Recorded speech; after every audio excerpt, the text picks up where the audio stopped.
So we are seeing this, बहुत important crop है जिसको हम जैकफ्रूट बोलते हैं, ठीक है, या कटहल बोलते हैं हिंदी में, पनस बोलते हैं मराठी में, पनस बोलते हैं कुछ, ठीक है। या तो इसमें बहुत सारे जैसे टाइप्स रहते हैं। एक तो कापा रहता है, बरी का रहता है, मतलब बहुत ही सॉफ्ट रहता है इसका। इसमें अंदर फ्लेक रहते हैं, थोड़े थोड़े छोटे छोटे ऐसे ये रहते हैं, फ्लेक फ्लेक रहते हैं। वैसे तो एक मल्टीपल फ्रूट है, मतलब कैसे है, बहुत मल्टीपल फ्रूट होता है। मतलब ये जो पूरा इन्फ्लोरेसेंस है वो फ्रूट डेवलपमेंट के प्रोसेस में आ जाता है। मतलब इसमें बहुत सारे फ्लावर्स रहते हैं, ठीक है। तो हर एक फ्लावर से जो एक एक अंदर वाला एक एक जो ये रहता है, सीड रहता है और उसका कोटिंग रहता है, उसको पल्प रहता है। तो ये उसको एक एक फ्रूट बोलना चाहिए ये।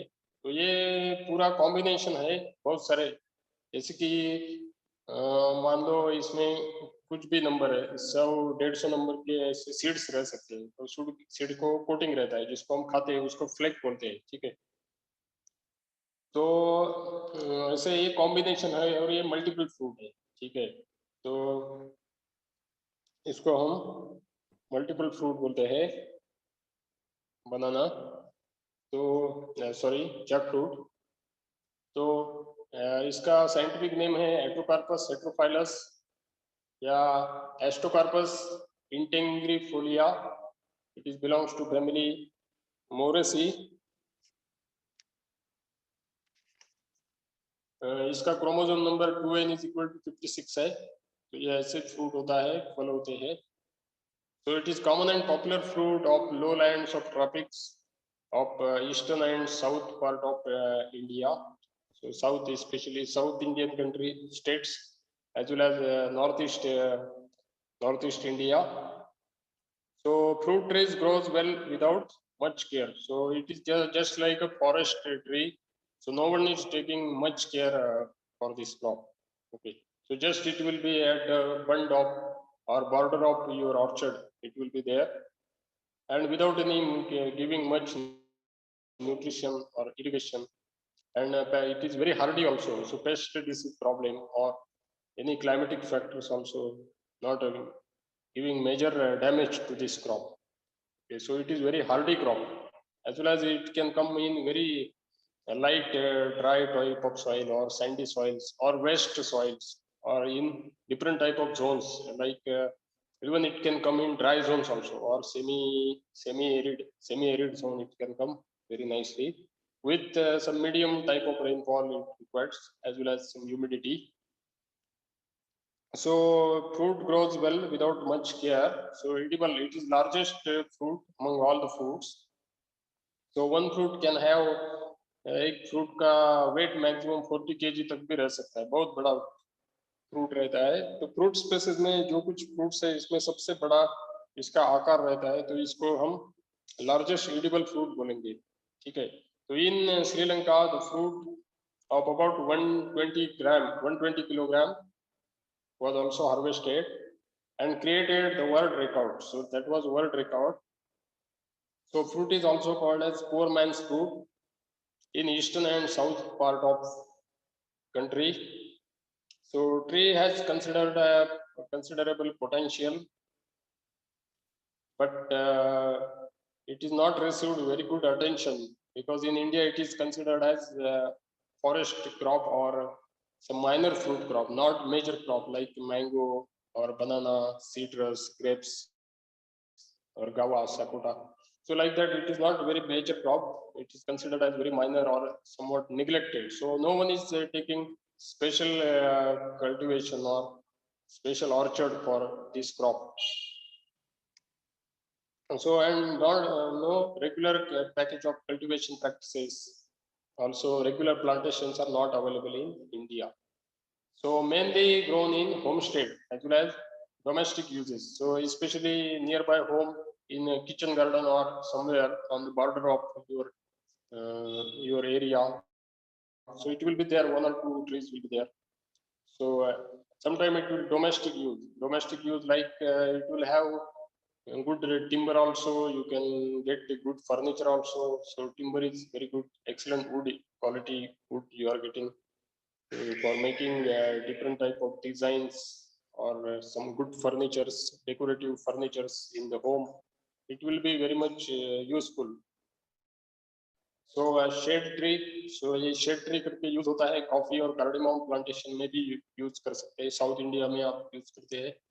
तो coming to utility, it is immature tender fruits, तो जो कम पका हुआ होता है 50% जिसका मैच्योरिटी होता है ऐसा fruit, as well as seeds of ripe fruits are used for culinary purpose.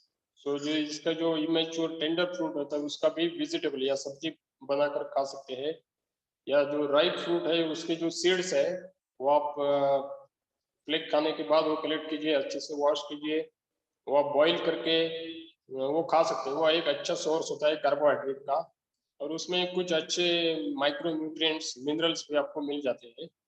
तो ये एक मतलब सोर्स ऑफ फूड, आप जैसे कि हर एक पार्ट उसका यूज होता है फ्रूट का। बाद में जो आपने खा लिया तो ऊपर का बाहर वाला जो हिस्सा बच जाएगा, जो भी बहुत स्पाइन्स रहते हैं उसको, या इनसाइड वाला रफ थोड़ा सा हिस्सा रहता है जिसको हम खा नहीं सकते, वो अगर आप कैटल्स को दे देते हैं तो वो भी खा सकते हैं। मतलब इसका हर एक पार्ट यूज होता है, कोई भी वेस्ट पार्ट नहीं जाता इसका। तो ripe fruits are use for table purpose, table value, ऐसे ही आप खा सकते हैं। अंदर की सीड को साइड में करके उसका फ्लैग खा सकते हैं। नेक्टर्स, वहाँ पे नेक्टर होता है, डिहाइड्रेटेड लेदर्स, जो उसका आप पल्प इकट्ठा कीजिए, उसको मिक्सी में डालिए और उसका एक लेयर होता है, आप प्लेट्स पर लेयर कीजिए उसका, मेटल प्लेट पर, तो और उसको सन ब्राइट सन में सुखाइए, तो ये मई सीजन में, या तो ऐसे करके आप उसका लेदर, जिसको हम ब्रेड जैसे होता है या रोटी जैसे होती है वैसे आप बना सकते हैं, उसको सुखा करके ऑफ सीजन में भी खा सकते हैं, जो 6 महीने तक अच्छी रहती है। ठीक है, तो ऐसे भी आप लेदर बना सकते हैं, इसका जेली बना सकते हैं, चिप्स भी बना सकते हैं, जो इमेच्योर रहते हैं 50-60% मैच्योरिटी वाला उसका आप चिप्स बना सकते हैं। सो पिकल्स भी यहाँ पे बना सकते हैं आप, इमेच्योर टेंडर फ्रूट से पिकल बना सकते हैं। तो skin of the ripen fruit and other waste of the fruits and leaves are excellent source for cattle food। तो आउटर स्किन जो स्पाइनी होती है, अदर वेस्ट भी रहते हैं कि फ्रूट्स के, जैसे कि फ्रूट स्टॉक होता है या पत्ते होते हैं, ये भी बहुत अच्छा सोर्स कैटल के लिए, जैसे कि गाय भैंस होते हैं अच्छे से खा लेते हैं इसको, ये न्यूट्रिशियस रहते हैं और अच्छे उनको न्यूट्रिएंट प्रोवाइड करते हैं, तो ये खाना पसंद करते हैं। ठीक है, तो floor of the seeds can also mixed in poultry feed.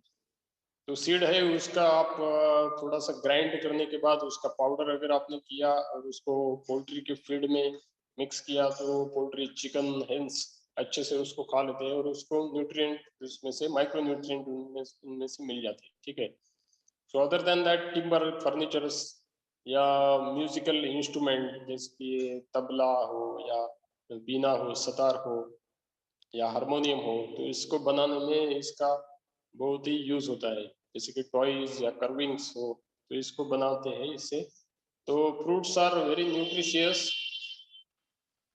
Contain large amount of protein. Fruits में बहुत अच्छा प्रोटीन पाया जाता है, एस्कॉर्बिक एसिड, विटामिन सी होता है, ये कार्बोहाइड्रेट का एक अच्छा सोर्स है, कैरोटीन जो विटामिन ए रहता है, पेक्टिन भी रहता है जिससे आप जेली अच्छी बना सकते हैं। बाद में मिनरल्स या माइक्रो न्यूट्रिएंट जैसे फॉस्फोरस हो, आयरन हो, पोटाशियम हो, कैल्शियम हो, ये सभी आप इसमें से आपको मिल जाते हैं। ठीक है, so seeds contain 7.22% of crude protein, तो इसको क्रूड प्रोटीन बोलते हैं। ठीक है,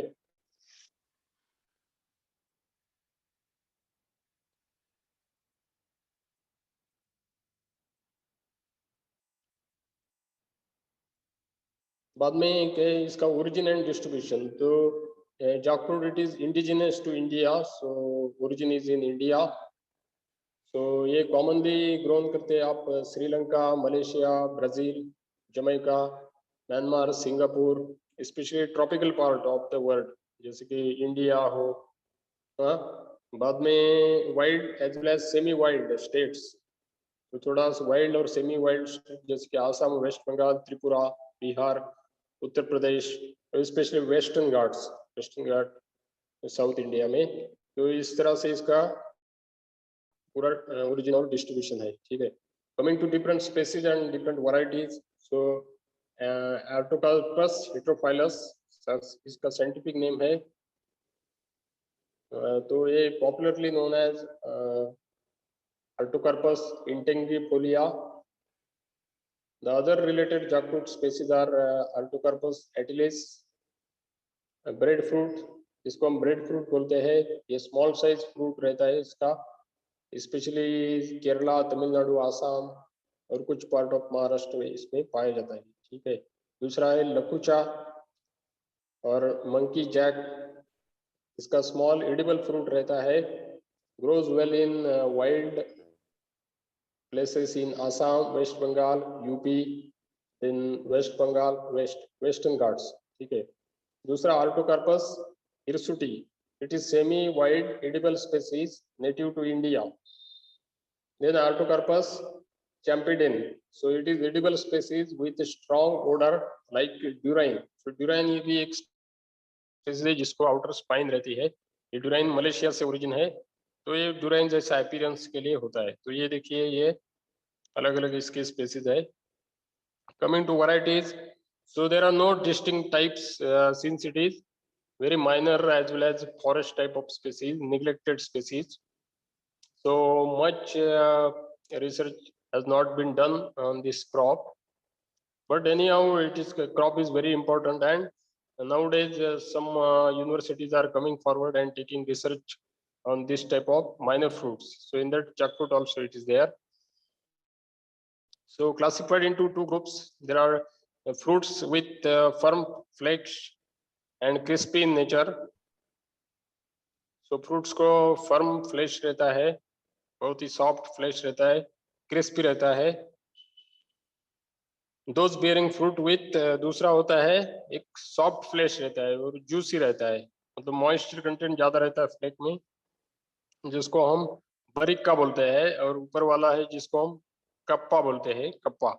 तो कप्पा में मॉइस्चर कंटेंट कम रहता है, बरिका में ज्यादा रहता है। तो इस तरह से इसका वैरायटीज है। तो some local types also like Gulabi, rose scented रहते, चंपा, हजारी, रुद्राक्षी। तो रुद्राक्षी मतलब स्मॉल राउंडिश फ्रूट रहता है। दूसरा गुलाबी करके रहता है, मतलब पिंकिश टाइप ये रहता है उसका फ्लेक का कलर। तो ऐसे भी बहुत सारे टाइप है, जैसे कि सिंदूरा वैरायटी है जाकफ्रूट में, साउथ इंडिया में डेवलप की गई, जिसका एक ऑरेंज कलर या सैफ्रॉन कलर का फ्लेवर रहता है, उसको कलर रहता है, और स्वीटनेस भी अच्छा रहता है, ठीक है। तो genotype number 7, it is also selected from Uttar Pradesh with moderate yield. दूसरा the variety GKVK 1 Swarna with superior quality, ये भी आप कर्नाटका से है। दूसरा गमलेस चाक, सो ये भी वैरायटी आजकल पाई गमलेस चाक होते हैं, जिसका फ्लैश बहुत ही सैफ्रॉन कलर का होता है। इसका डॉर्फिंग वैरायटी है, ये ज़्यादा हाइट नहीं जाती इसको। दूसरा मोत्तम वरी का है, ये भी दोनों केरला से है और ये भी अच्छे परफॉर्मेंस देते हैं। दूसरा वैरायटी जैसे कि सिंगापुर और सिलोन जैक है, इसका भी अर्ली बेरिंग टाइप रहता है, इसको 2.5 to 3 ईयर, ओके। तो ये है सिंगापुर या सिलोन जैक रहता है। तो अर्ली बेरिंग मतलब आपने एक बार प्लांटिंग किया तो 2.5 या 3 साल में इसका फ्रूट आपको मिल जाता है और आप कमाई इसका यील्ड ले सकते हैं, ठीक है। तो पहले भी आपको थोड़ा थोड़ा फ्रूट्स मिलेगा, पर इसको आप वेजिटेटिव ग्रोथ को एनकरेज कीजिए, उसका कैनोपी बढ़ने दीजिए, बाद में इसका फ्रूट यील्ड लीजिए, मतलब 3 साल से आप इसका अच्छा कमर्शियल यील्ड ले सकते हैं। So fruits will be in medium size 7 to 10 kg. So flesh will be very sweet as well as crispy. Crispy मतलब ये इसमें फ्लेक में ज़्यादा मॉइस्चर नहीं रहेगा, और ये आप मतलब ये वही जो चिप्स या जो चिप्स बनाते हैं तो इसमें भी ये स्पेसिस यूज होती है, जो बहुत ही क्रिस्पी रहते हैं, ठीक है। तो carpels are very compact, yellow, firm रहते हैं, and fruit content about 80 seeds. तो इसमें 80 सीड्स आपको मिलेंगे एक फ्रूट में, उसमें ये फ्लैक रहते हैं। So coming to soil and climate, poor drainage, it is not good, but proper drainage, there should be proper drainage, it is ideal for cultivation. So fruit trees are very well suited for dryland conditions also. Okay, so it can be grown in humid tropics also, as well as it is well suitable for dry or semi-arid situation also, because it is actually it is very neglected, underexploited and forest tree species. So no one is taking much without any cultivation or giving irrigations or manures. It can come up very nice and giving good yield. Okay. So it is suitable for dryland also. So if there is no moisture efficient soils are there, such type of soils also it can come very nicely in dry zones. So it can be grown under a wide range of soil, reach deep, well drain soil, ये cultivation के लिए अच्छे होते हैं इसके। So fruit trees come up well under humid. So अगर humid climate है, warm है क्लाइमेट या हिल स्लोप वाला है तो बहुत अच्छे आ जाते हैं। मतलब जैसे कि वेस्टर्न घाट एरिया है या साउथ इंडिया में नीलगिरी हिल्स है, तो इस एरिया पे बहुत अच्छा इसका कल्टीवेशन, वेस्टर्न घाट या ईस्टर्न घाट दोनों जगह पे इसका कल्टीवेशन बहुत अच्छा माना जाता है। और इसको रेनफॉल भी अगर अच्छा रेनफॉल है तो ये बहुत अच्छा यील्ड, आपको ज़्यादा यील्ड भी देता है। मतलब नेचर पे पूरा नेचुरल पैरामीटर लेके, जैसे कि रेनफॉल हो और कोई इसका स्पेशल केयर मेंटेनेंस और मैन्योरिंग नहीं करता, तो भी फिर भी ये बहुत अच्छा आ जाता है। तो arid and warmer plains of south India बहुत अच्छे से आ जाता है। It can grow well up to 1500 metre from mean sea level, sensitive to frost as well as drought. अगर बहुत कोल्ड क्लाइमेट है, सीवियर विंटर है, तो इसके लिए ये डेंजरस है। और बहुत ही ज़्यादा सूखा है तो भी ये इसके लिए थोड़ा सेंसिटिव रहता है। ठीक है, पर क्रॉप सर्वाइव कर जाता है, जैसे कि ड्राई जोन में भी आप इसको ले सकते हैं। ठीक है, दूसरा इसका propagation. So seedling trees will take almost 10 years to bear. Okay, जब आप सीड से प्रोपोगेशन करते हैं तो आपका प्री बेयरिंग पीरियड या वेजिटेटिव फेज, जुवेनाइल फेजेस ज़्यादा रहेगी। ठीक है, तो और रिप्रोडक्टिव फेज में जल्दी से नहीं जाएगा, इसलिए आप क्या करते हैं, ग्राफ्टिंग प्रेफर करते हैं। तो इसके लिए भी अलग अलग ग्राफ्टिंग मेथड्स यहाँ पे स्टैंडर्डाइज की है। So in India most of the plantations are still raised by seeds.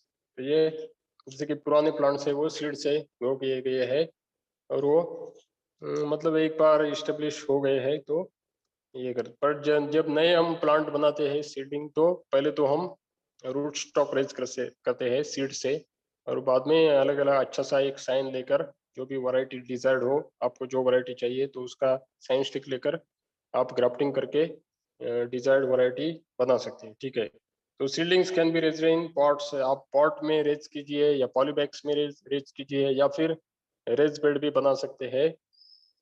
तो ठीक है, एक साल पुराना आपको ये लगेगा सीडलिंग या रूट स्टॉक लगेगा।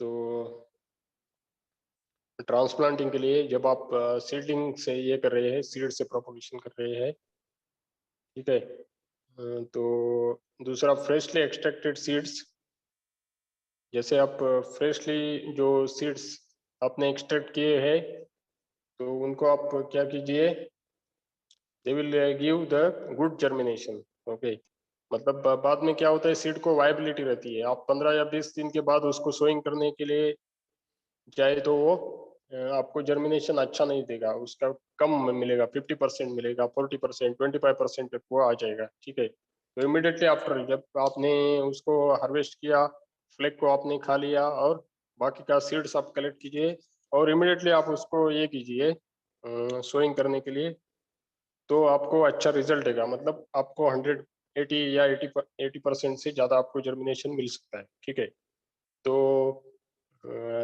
coming to vegetative methods, so presence of gum or latex ये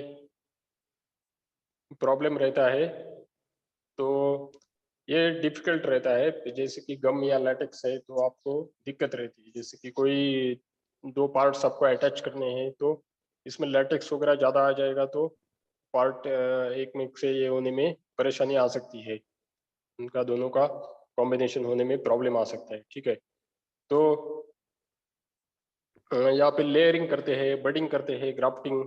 ठीक है, तो ये लैटेक्स के पे थोड़ा सा डिफिकल्टी आ जाते हैं। अगर आपने कटिंग्स किया है तो वो इजीली रूट करते हैं। थोड़ा सा आपने आईबीए का ट्रीटमेंट दिया तो आईबीए एक ऑक्सिन्स है, तो ऑक्सिन से अच्छा आपको रूटिंग मिल जाता है। 300 पीपीएम 3000 पीपीएम आप ले सकते हैं। दूसरा फ्यूरुलिक एसिड भी आप ले सकते हैं 200 पीपीएम।